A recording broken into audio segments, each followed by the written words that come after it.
o meu presbitério tinha um livro de ordenação. Hoje, os presbitérios foram desmembrando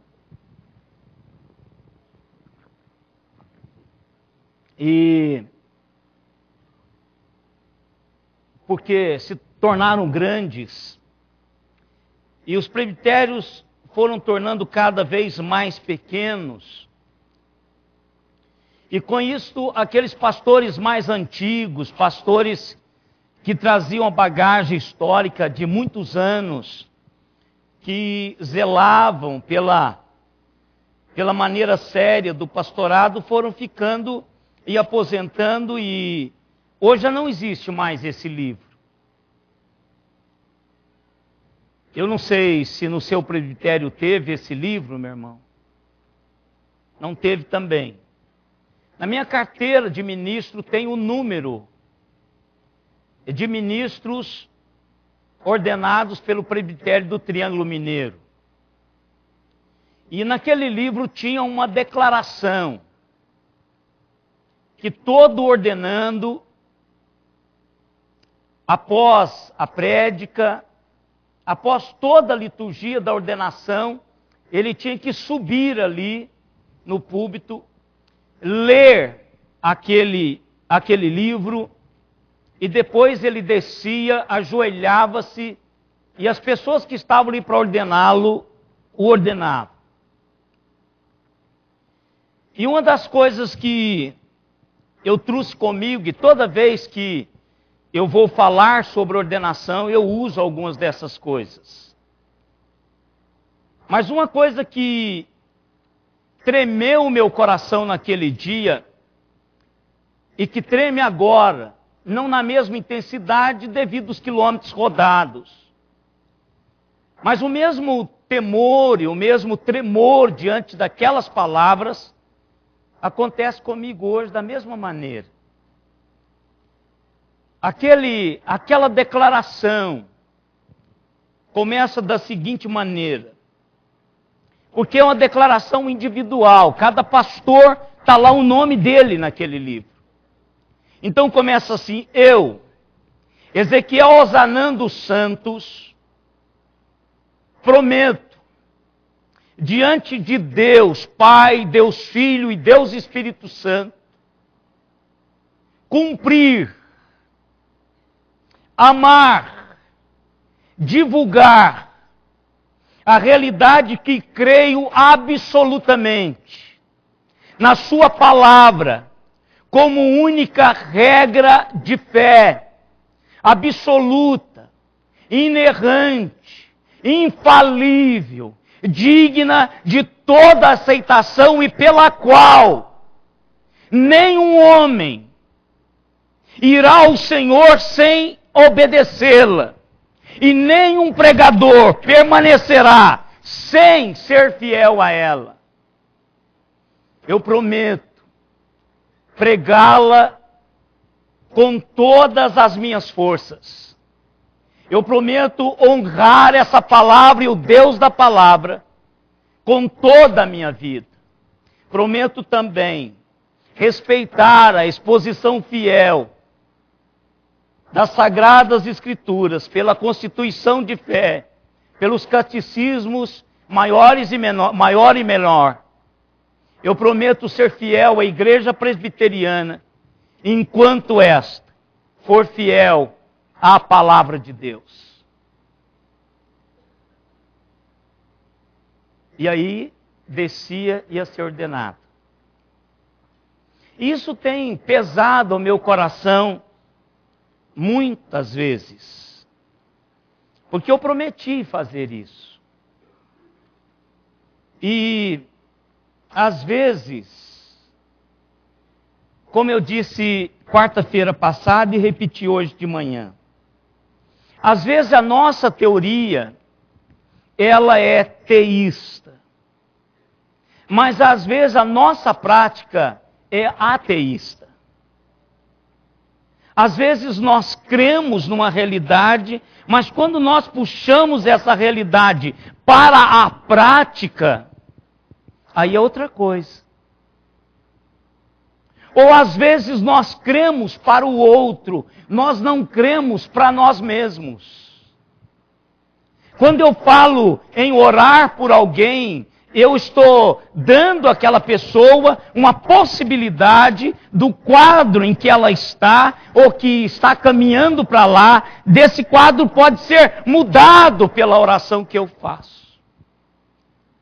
Mas quando essa realidade tem a ver comigo, eu começo a ter um pouquinho de preocupação. Então é aqui que está a dicotomia na oração. Nós vamos intensificar o ministério de oração na igreja. Pastor Alexandre está encarregado de, não vai fazer sozinho, tanto eu quanto Douglas estamos com ele nesse projeto, vamos abraçar esse projeto e vamos caminhar um pouco com relação à oração. Então, antes da gente começar isto, nós vamos começar terça-feira. Eu queria colocar alguns parâmetros bíblicos que eu acredito, irmãos, ser a verdade de Deus sobre oração. E eu quero dizer para os irmãos que já disse isso uma vez. Eu não aprendi a orar no seminário.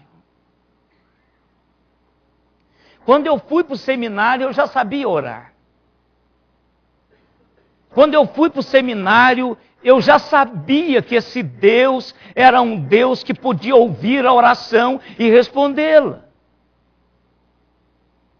O que aconteceu no seminário é que eu consegui revestir essa realidade que aprendi com a minha mãe, na simplicidade da sua caminhada cristã. Mas eu revesti essa realidade de um conhecimento bíblico, de uma teologia bíblica, que eu venho exercendo na minha vida, passando para as minhas filhas, passei para Simone, estou passando para a igreja, passei para as igrejas onde eu passei, o que eu pude passar, eu levei a igreja até onde ela poderia suportar, até onde ela quis caminhar, quando ela não quis caminhar mais, eu também não levei. Porque a oração é algo muito especial, que não é forçado, não é uma reunião que você tem que obrigar todo mundo a vir, é algo que acontece voluntariamente, acontece pela minha intimidade com Deus, acontece pela realidade que eu desenvolvi espiritualmente com Deus, o qual eu sirvo.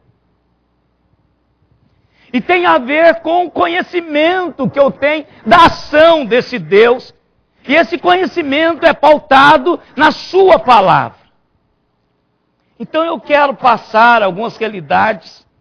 Eu creio que nós vamos ter que dividir essa palavra em 2 vezes. Mas eu vou levar até o ponto que o Espírito de Deus colocar no meu coração para fazer.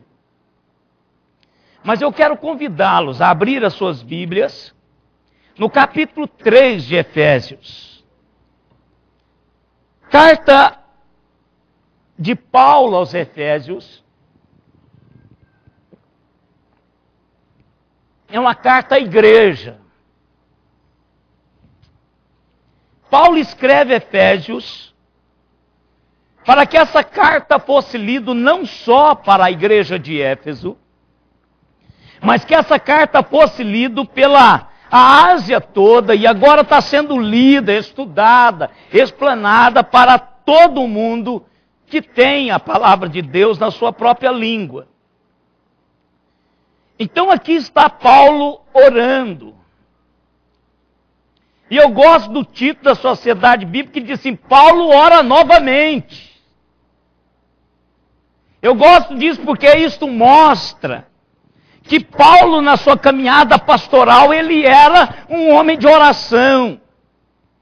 E eu não acredito que Paulo tenha orado somente o que está registrado aqui. Eu acredito que Paulo, à semelhança de Jesus, orou muito mais do que foi registrado. E o próprio João, se referindo a Jesus, ele fala exatamente isso. Tem muito mais coisas acerca de Jesus que não foram escritas.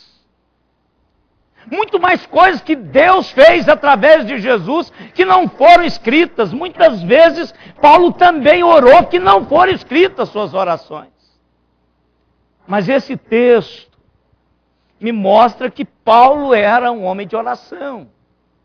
Pela maneira como ele ora, pelas colocações que ele faz na sua oração aqui, essa oração está recheada de realidades espirituais que eu e vocês, como servos de Deus, que precisamos de Deus, nós vamos aprender. Vamos colocar em pé, irmãos, para vocês darem uma esticada aí nas pernas.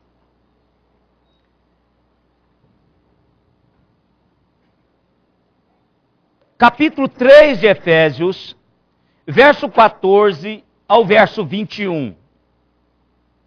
Diz assim a palavra do Senhor: por esta causa me ponho de joelhos diante do Pai, de quem toma o nome toda a família, tanto no céu como sobre a terra, para que, segundo a riqueza da sua glória, vos conceda que sejais fortalecidos com poder, mediante o seu Espírito no homem interior, e assim habite Cristo no vosso coração pela fé, estando vós arraigados e alicerçados em amor, a fim de poderdes compreender com todos os santos qual é a largura e o comprimento, a altura e a profundidade, e conhecer o amor de Cristo, que excede a todo entendimento, para que sejais tomados de toda a plenitude de Deus. Ora, aquele que é poderoso para fazer infinitamente mais do que tudo quanto pedimos ou pensamos, conforme o seu poder que opera em nós, a Ele seja a glória na igreja e em Cristo Jesus, por todas as gerações, inclusive a minha e a sua, para todos sempre. Amém. Podeis assentar, queridos. Que esta palavra nos abençoe, porque ela é abençoada. O apóstolo Paulo está orando, óbvio. Ele está orando pelos cristãos de Éfeso. Ele está orando por nós. Ele está orando pela igreja presbiteriana de Araraquara. Ele está orando pela igreja de Cristo em qualquer parte do planeta. Essa oração tem ecoado através dos séculos e chegado até o nosso tempo. Ele ora por todos aqueles que venham a conhecer a Jesus Cristo como seu Senhor e o seu Salvador. Esta é uma oração maravilhosa, como eu já disse. Uma oração que traduz a vida de Paulo com Deus. Mas eu tenho uma pergunta, irmãos, para começarmos a nossa reflexão. É possível tornarmos-nos tão autossuficientes que cheguemos a pensar, até mesmo a agir,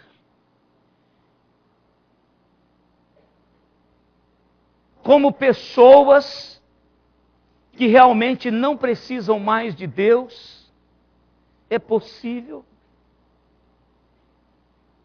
é possível tornar-nos tão autossuficientes que cheguemos a pensar que realmente não precisamos mais de Deus, a ponto de que a oração não passe de um ritual esvaziado do seu sentido real e que se torne apenas como algo que se faz sem nenhuma consequência pessoal ou circunstancial, ou para a cidade, ou para o país, ou para o mundo. Irmãos, se eu pudesse responder, eu quero dizer para os irmãos que há sim possibilidade.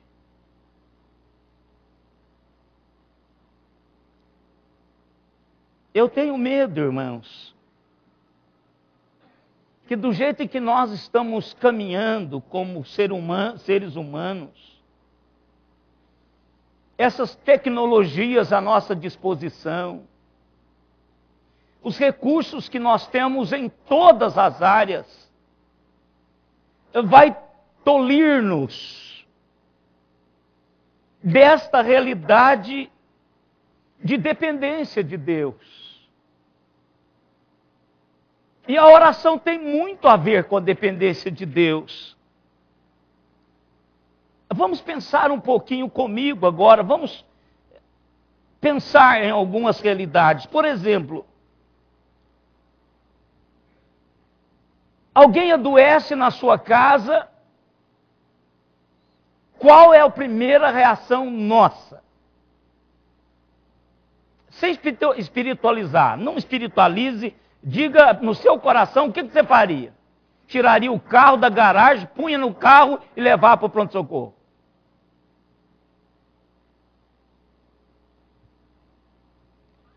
Rouba o seu carro, a primeira coisa que você faz, aciona a seguradora.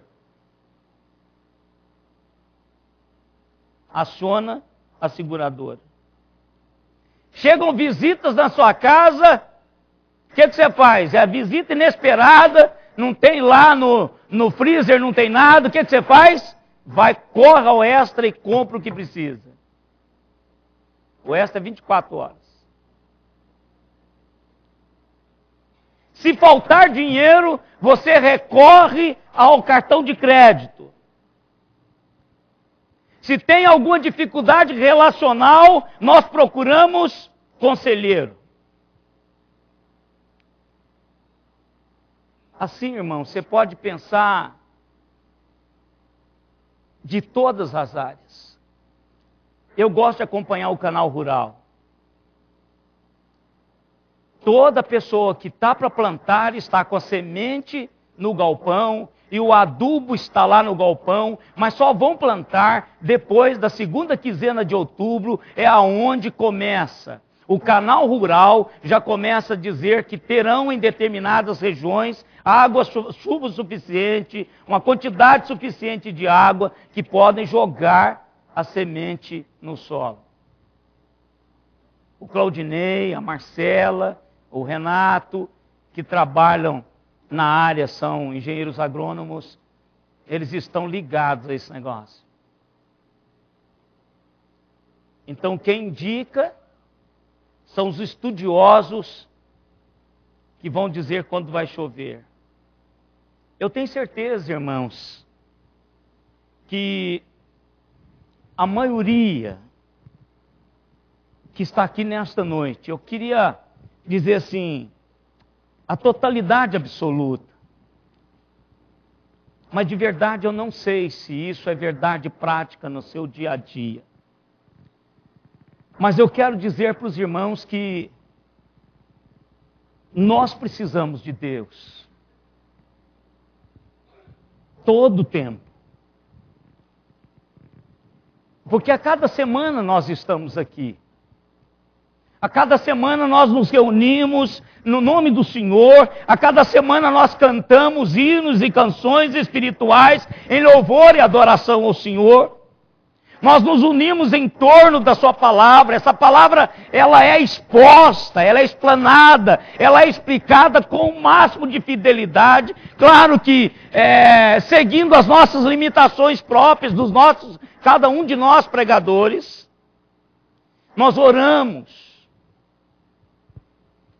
Cada oração final minha aqui, eu carrego toda a realidade do meu coração para isto. Eu oro acreditando no poder desse Deus a quem eu oro acreditando na importância da oração. Nós realmente acreditamos que Deus ouve e responde às orações, irmãos. Eu acredito. Ou nós pensamos que Deus já não quer usar mais o seu poder de modo que Ele usou lá nos tempos bíblicos. Eu disse hoje de manhã que eu já ouvi pregadores presbiterianos pregando que algumas coisas que Deus fazia, Ele já não faz mais. E a minha pergunta para ele no final do culto foi a seguinte: meu irmão, eu quero deixar para você duas perguntas. Deus não faz mais por culpa dele ou por minha e sua culpa? Pense nisso. Ele deixou de ser poderoso ou a igreja deixou de ser a igreja que ele espera que ela seja?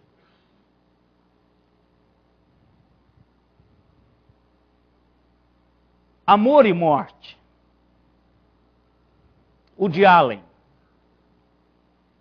Ao momento que Napoleão caminha em torno do quarto da sua senhora, e ele ouve vozes, ele já suspeitava da infidelidade dela.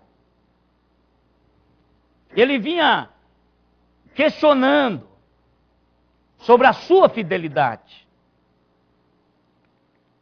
E quando ela sai, ele pergunta assim: você estava falando com quem? Aí ela diz: eu estava rezando. Mas eu ouvi duas vozes. E ela diz: eu faço ambas as vozes. Eu faço as duas partes. Irmãos, nós podemos até rir, e dá para rir mesmo, se você está no contexto ali. Mas o que nós fazemos às vezes com Deus é isso. Nós fazemos as duas partes. Nós falamos com Deus em oração, e em seguida nós dizemos a Ele qual deveria ser a sua resposta. E se Ele não nos responde, irmãos, de acordo com a nossa expectativa, a gente não ora mais. A gente negligencia a oração. Quantos feridos, irmãos, a igreja neopentecostal está deixando para trás. Feridos que foram atrás de uma mercadoria vendida por eles, anunciada por eles, de que se eles pedissem, se eles pagassem a conta, se eles fizessem a semana disso, se eles fizessem a corrente daquilo, se eles amarrassem a fitinha tal, se eles fizessem aquilo, com certeza Deus iria fazer algo, mas não veio aquela resposta. Então essa pessoa não quer nem falar mais de crente, arrepende-se de ter se envolvido naquilo e dado a quantidade de dinheiro que deu pela resposta. Mas ele não fala mais com Deus, ele negligencia a oração porque Deus não respondeu no pedido dele da maneira que ele queria. Mas espera um momento, irmãos. A razão porque nós pedimos não é porque acreditamos no poder da oração. Nós oramos porque acreditamos no poder de Deus.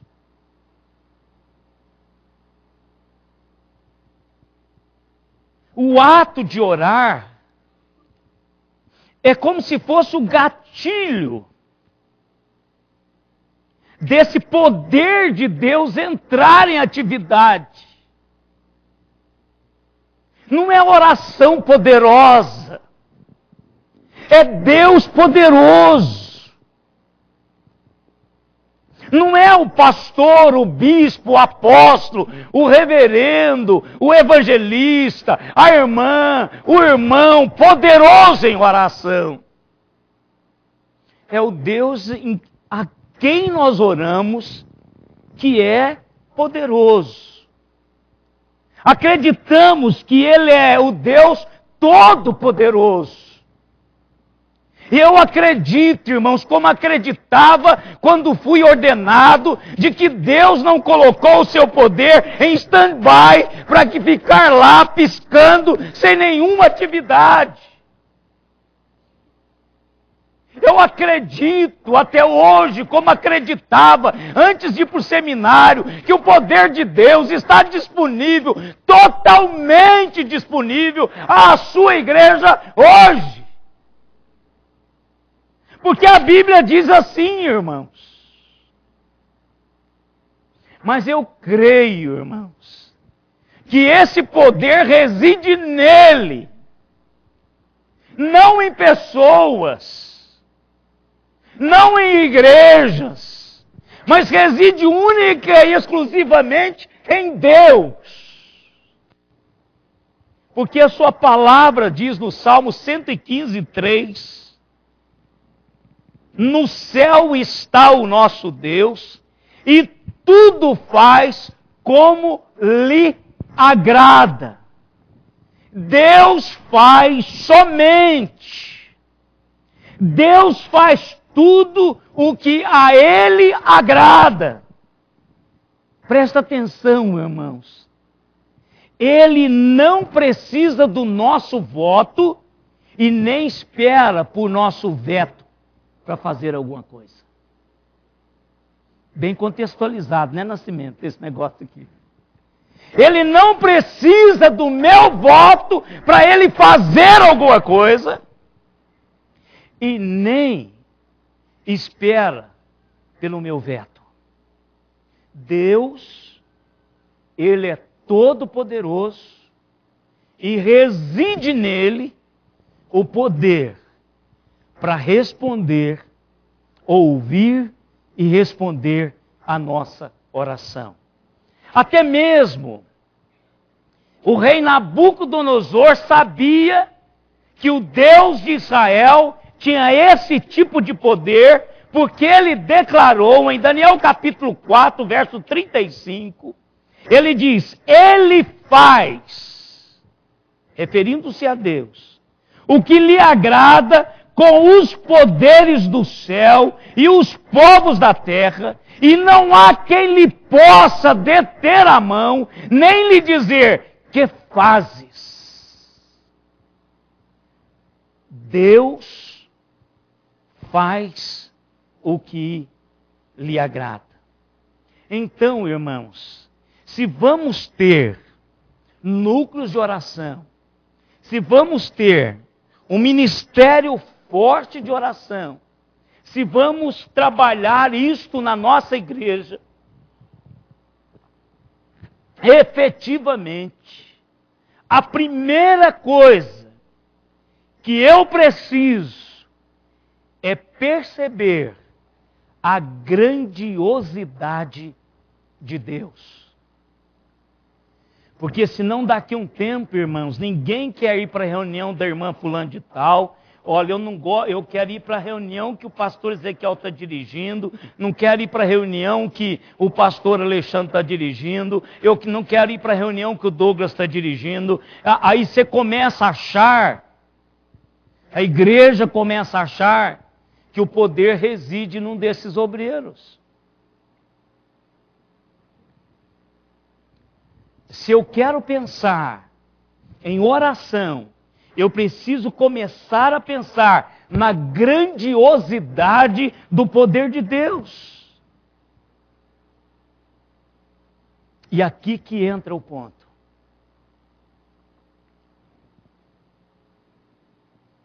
Alguns de nós fomos ensinados que a única razão para orar, e aqui está a nossa geração, irmão Walter,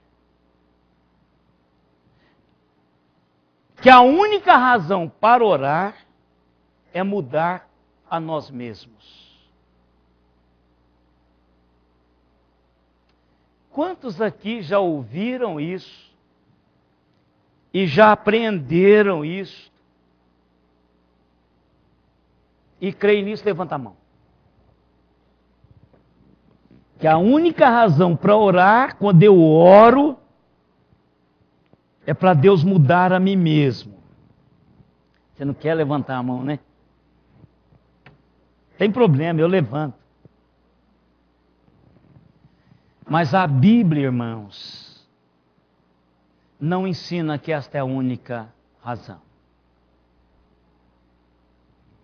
Essa pode ser uma faceta do ministério de aproximação que Deus abriu para estarmos na sua presença. Agora compete a Deus, com o seu poder, transformar o meu coração para aquilo que Ele quer. Mas ao invés disso, irmãos, a Bíblia ensina que a oração pode fazer a diferença no que Deus faz. E não é meia dúzia de texto.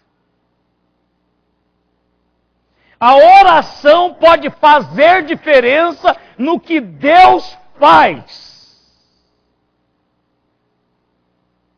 E todas as vezes que eu intercedo por algum quadro que eu não sei o que Deus quer fazer, eu intercedo entendendo que Deus pode mudar o quadro, interferir, agir poderosamente, grandiosamente, como Ele mesmo é.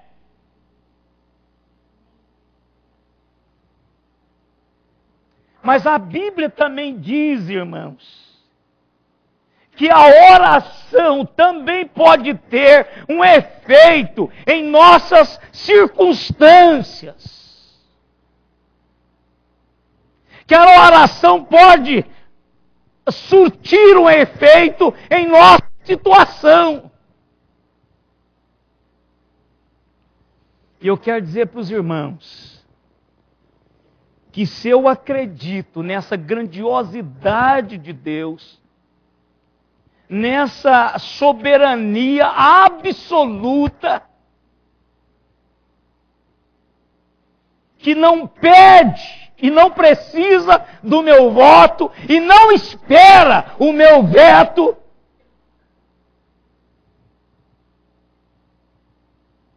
eu tenho que orar desse jeito. Porque senão, irmãos, nós vamos cair numa realidade espiritual que vai parecer uma realidade mentirosa. Eu vou orar, mas no fundo, eu sei que não vai acontecer nada. A oração pode fazer uma diferença no que Deus faz. O que você responde quando seus filhos fazem algum pedido a você? Claro que eu, como pai, posso até dizer não, mas eu presto atenção.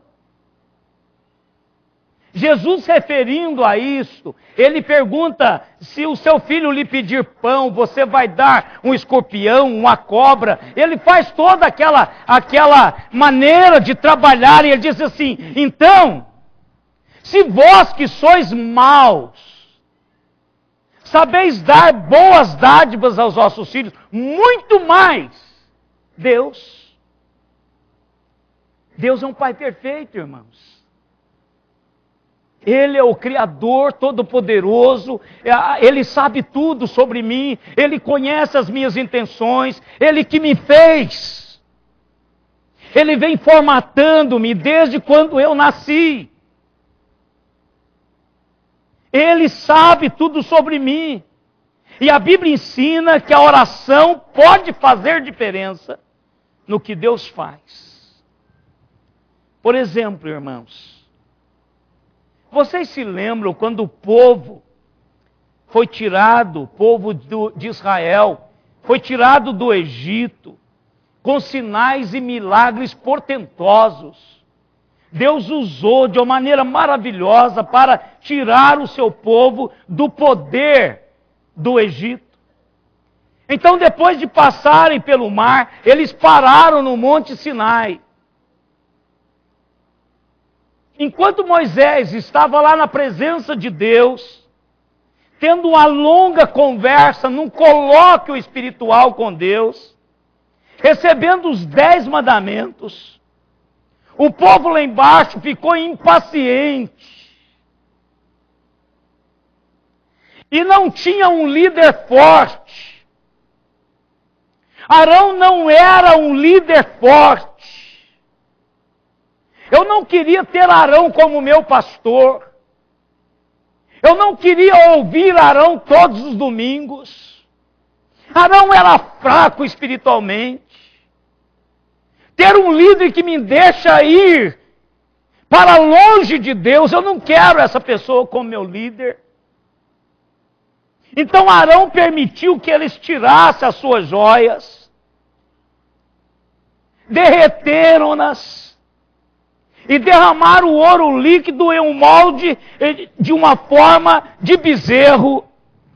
E o que eles conseguiram? Um bezerro dourado, lógico. Eles adoraram o bezerro, cantaram hinos ao bezerro, trouxeram oferendas ao bezerro, declararam que aquele bezerro foi o Deus que o havia tirado do Egito. Deus sabe todas as coisas. Deus não ficou satisfeito com aquela situação.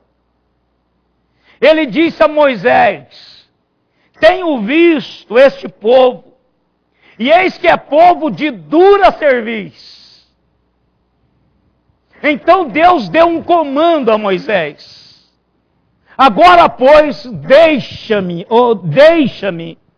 para que se acenda contra eles o meu furor, e eu os consuma, e de ti farei uma grande nação.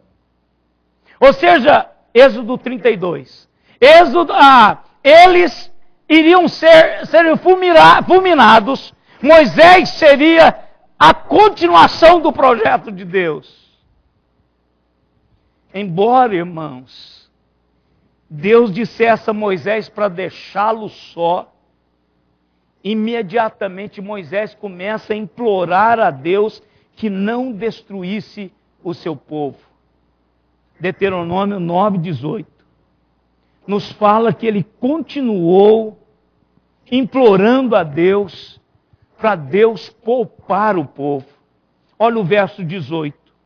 Prostrado estive perante o Senhor, como dantes, 40 dias e 40 noites. Não comi pão e não bebi água, por causa de todo o vosso pecado que havíeis cometido, fazendo mal aos olhos do Senhor, para o provocar a ira. Olha o verso 19. Moisés diz: pois temia por causa da ira e do furor com que o Senhor tanto estava irado contra vós outros, para vos destruir. Porém, ainda esta vez, o Senhor me ouviu. Verso 20.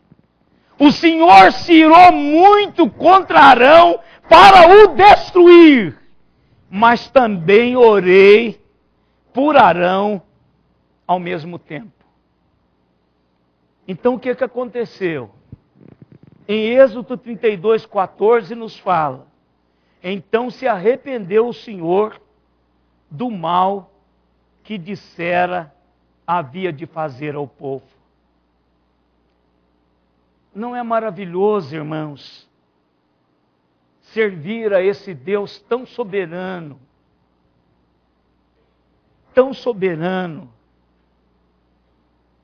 que pode ouvir a minha oração, e a minha oração fazer diferença naquilo que Ele tenta fazer. Deus ouviu a oração de Moisés e mudou o seu intento.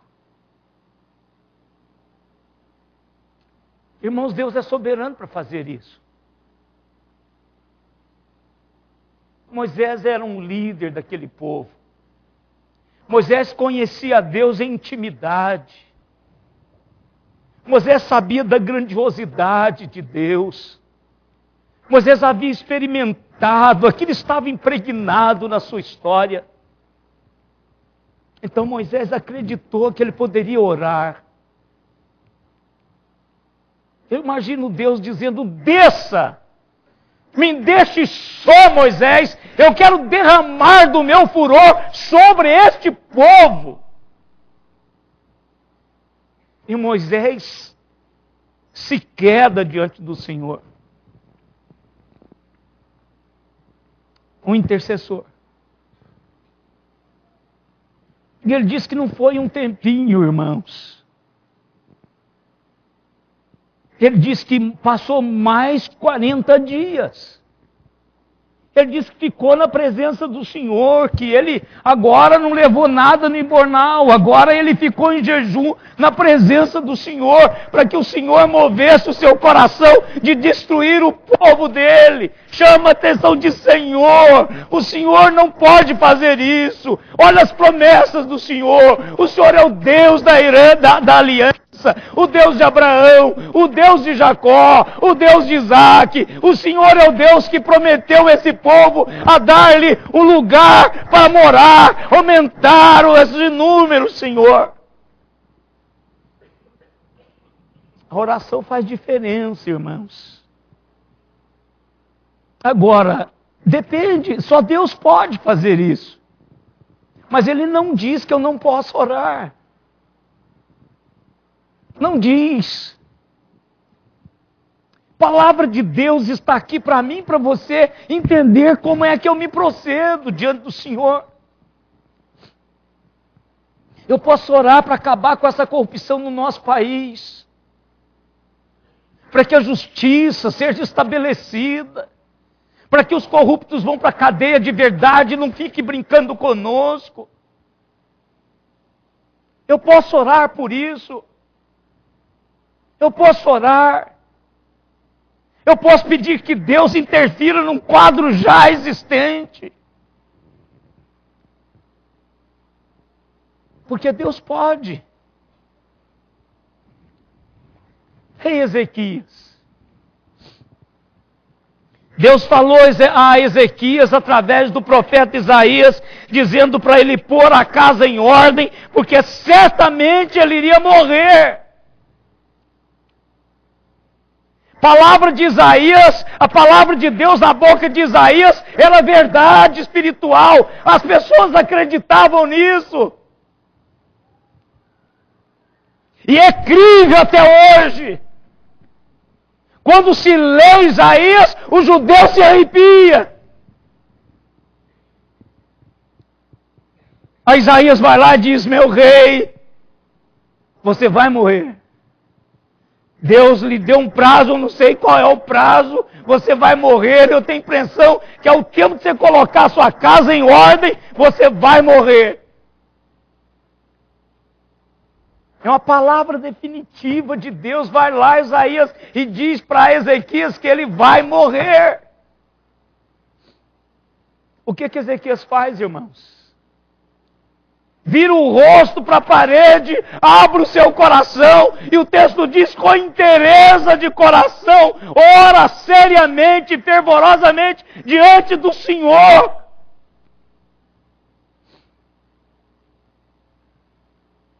clamando. Isaías já estava descendo, e eu quero crer que Isaías estava descendo com o seu coração pesado, porque Ezequias era o rei do qual ele era o conselheiro, ou qual ele era o conselheiro. É como se eu fosse para dizer para uma pessoa que eu convido, dizer, camarada, você vai morrer. Uma coisa é me convidar para o culto fúnebre, morreu fulano. Outra coisa é eu chegar para a pessoa e dizer para ela assim, ó, Deus mandou dizer que você vai abotoar, cara. Imagina o meu coração. Eu imagino o coração de Isaías descendo, e antes dele sair do pátio do palácio, o Senhor falou de novo com ele e disse, Isaías, volte lá, diz ao rei, eu ouvi a tua oração, vi as tuas lágrimas, e eis que te curarei, e vou lhe dar mais 15 anos de vida.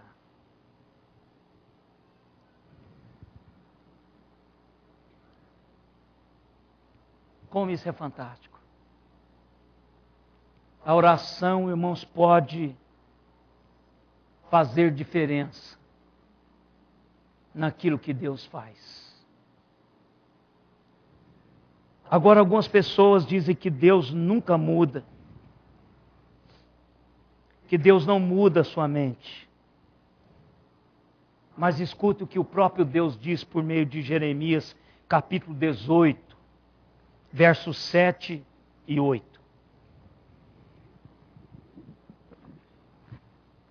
No momento em que eu falar acerca de uma nação ou de um reino para arrancar, derribar e destruir, se a tal nação se converter da maldade contra a qual eu falei, também eu me arrependerei do mal que pensava fazer-lhe. Olha o verso 9. E no momento em que eu falar acerca de uma nação ou de um reino para o edificar e plantar, se ele fizer o que é mal perante mim e não der ouvidos à minha voz, então me arrependerei do bem que houvera dito lhe faria. Enquanto Deus não muda, irmãos, a sua meta, o seu desejo de resgatar, de salvar a humanidade, ele pode mudar alguns particulares em respostas às orações de seus filhos. Ele detém esse direito, porque ele é soberano e absoluto. E ele tem demonstrado isso muitas vezes em sua palavra revelada, a Bíblia. Deus é absoluto, irmãos. Ele não espera o seu voto, nem o seu veto. Ele não precisa do seu voto para fazer qualquer coisa. Eu estou ouvindo a propaganda política. E todos eles, o Henrique, o Nascimento, o Azen, o Samuel, eu preciso do seu voto. Precisa mesmo. Deus não precisa. Deus não precisa do voto, vocês vereadores precisam. Prefeito precisa do voto. Deus não precisa do voto para governar. E também não espera veto.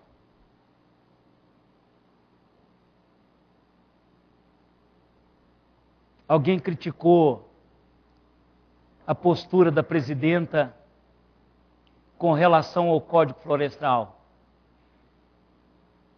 Que alguém mandou um recado assim: diga para ele, se permanecer esse artigo, eu veto. Deus, irmãos, Ele é autossuficiente para fazer o que Ele quer. Mas Ele deu a mim e a você essa avenida aberta para que eu e você possamos nos aproximar dele e orarmos. Quando você vier aqui nas reuniões de oração, quando você estiver nas reuniões de oração da igreja, você tem que ir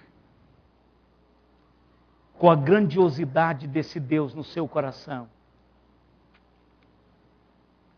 E se você está lá voluntariamente, movido pelo Espírito Santo de Deus, você pode ter certeza que lá é o lugar para você estar.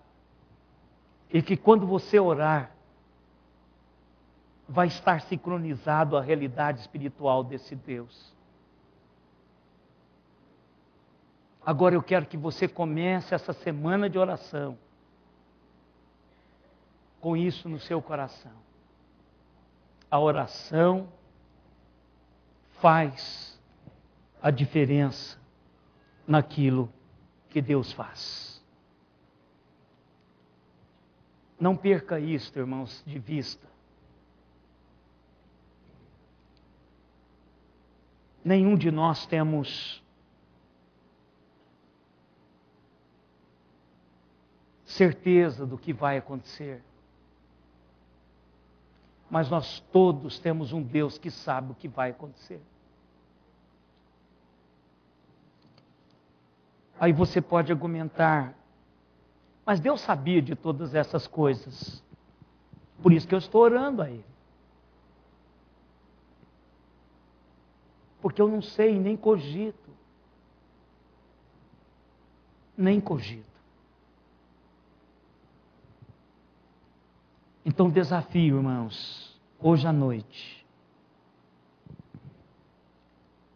é reconhecer a grandeza do Deus que nós oramos, a quem nós oramos. Não há em mim, pastor Alexandre, Douglas, presbíteros, diáconos, não resida em nós nenhum poder para fazer nada. Você pode orar lá na sua casa, ao Deus da Bíblia. E Deus vai ouvi-lo e vai respondê-lo.